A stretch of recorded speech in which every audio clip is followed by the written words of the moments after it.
When the Senate recesses, the President rises.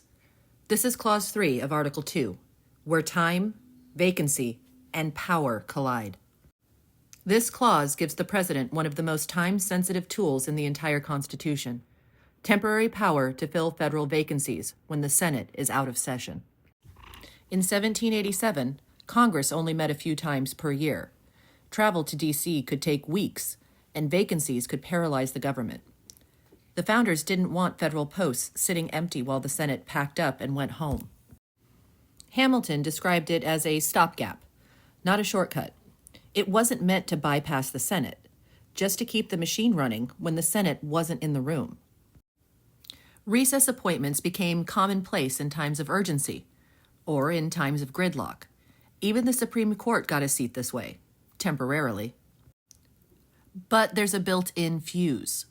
These commissions expire at the end of the next Senate session, which means the appointee might serve for nearly 2 years, unless the Senate confirms them.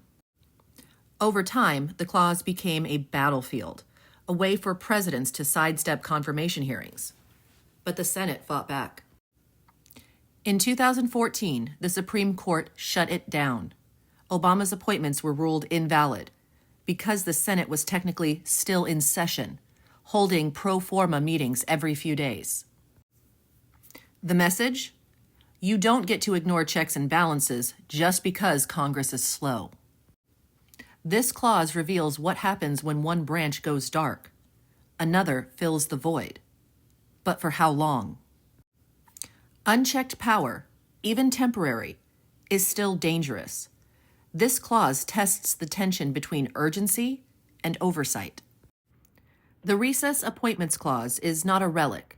It's a mirror, and it reflects how we handle gridlock, power grabs, and constitutional limits when no one is watching. Subscribe to WTF Republic for more constitutional breakdowns. Comment your take and share this before they bury it.